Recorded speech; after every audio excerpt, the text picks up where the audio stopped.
And 3, 2, 1, and we're live.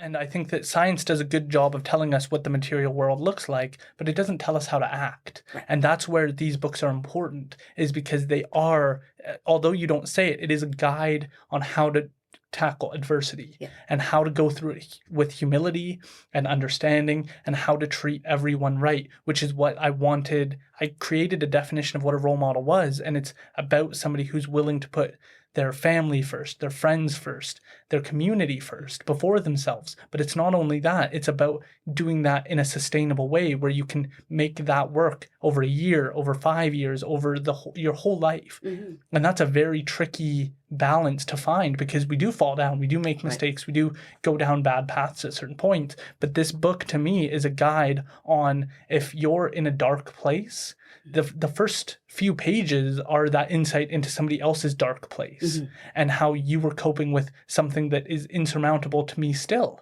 and incomprehensible to go through. And so I do think that the information within this book transfers over to youth struggling with drug addiction, youth feeling like there's nobody out there who cares, people who have felt alone and disconnected during the pandemic. I do think that it's the same.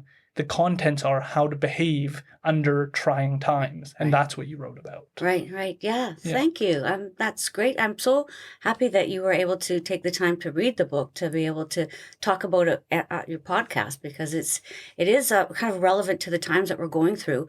I had wanted to write Smile Again for a long time now, but you're busy, kids and life and work, and I never had a chance. And I knew the name. I knew it was going to be called Smile Again, and I knew the premise of it. And then COVID hit, and I wasn't working. No, we weren't going anywhere. We weren't doing anything. And it just occurred to me, this is when Smile Again is supposed to be made. This is when we're going to need it more than ever now. Yeah. So, as I said earlier, there's no such thing as coincidences. Things just happen for a reason. And so it was the timing that was perfect, because I thought, now I can share my philosophies and my stories of how I got through adversity. And not only me, but my mentors, people who I looked up to, that gave me the courage and strength to follow through and to keep going. So that's what's kind of neat about Smile Again, is it's a lot of different stories. Somebody asked me, if you could sum up what Smile Again is about in a sentence, what you would say. And I'm like, oh, that's hard for me, because I can talk and I ramble. I'm turning into my mother. And sorry, Mom. But I thought, well, you know what? It's kind of like chicken soup for the soul, with a twist of turn your wounds into wisdom. Yeah. I thought that kind of captures what it's about in a nutshell.